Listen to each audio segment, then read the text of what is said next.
Petaluma Pete now has a blog for kids only on Petaluma 360.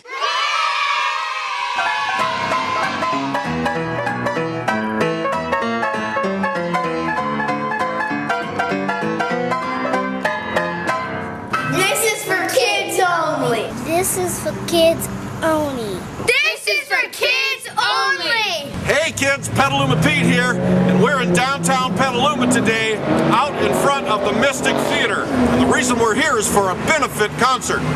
Participating restaurants all around downtown are giving 10% off tonight, and that money is going to the benefit, and then everybody's going to come here for a free concert. So the new word we're going to learn tonight is Haiti. You ever heard that word before? Well, come with me. Let's find out what this is all about.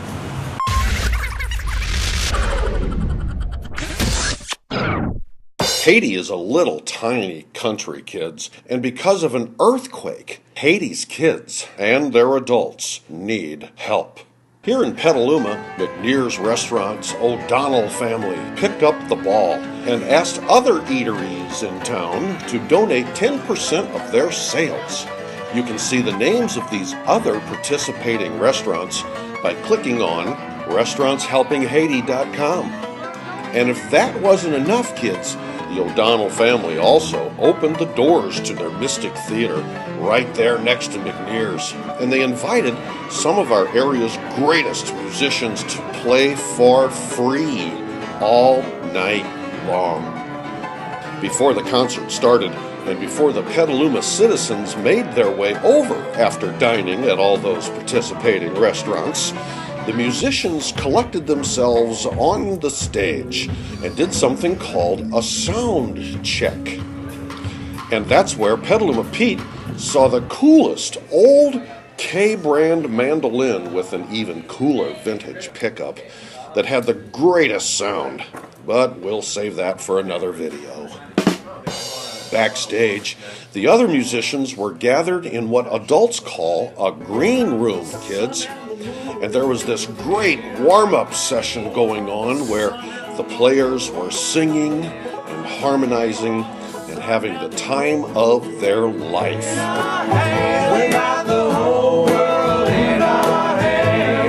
Outside, the list of bands and musicians were displayed on this big board so people passing by could read all about the performers and better understand what this Haiti fundraising event was all about.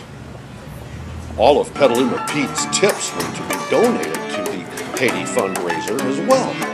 And throughout the night, musicians who were playing inside came outside to jam along and help to entertain the people who arrived later in the evening. This guy is actually playing Petaluma Pete's tip jar and a trash can.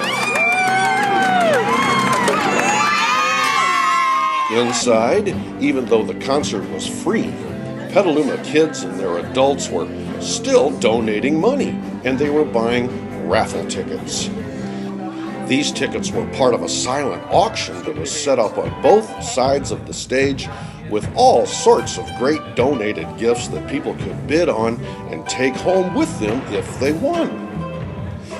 Back outside, the crowd was getting bigger and bigger as more and more people started arriving, and Petaluma Pete was videotaping people through his rear view mirror. And sometimes he would recognize whoever was sneaking up on him from behind, like Michael Bug Deacon here from Heritage Salvage. And here's Melanie Stamler, who owns Starstruck Boutique, and Paul DeMille with Farmers Insurance. And other concerned citizens who came by included Petaluma Council member Mike Healy with his tall 14-year-old son Tom. And in the mirror, we also saw Melissa Abercrombie, a community advocate who donates her time to events like the annual Whiskerino contest and the Petaluma Craft Fair for the benefit of cots. That's her husband, Fred, by the way, so kissing is good. Anyway, when the evening finally started drawing to a close, kids, Petaluma Pete picked up his tip jar, walked it into McNear's, and handed it over to Ken O'Donnell so he could give it to his kids to figure out how to get the money out of there. And then we all went back inside the theater to catch the live music being played by some of Petaluma's greatest pickers and singers. And you can bet there was a wonderful feeling of brotherhood, sisterhood, community, and most importantly, a feeling of hope for kids just like you in Haiti, where every dollar helps to make a difference. Well, that about wraps it up, kids. Remember to be nice to everyone, listen to your teachers, and eat more veggies.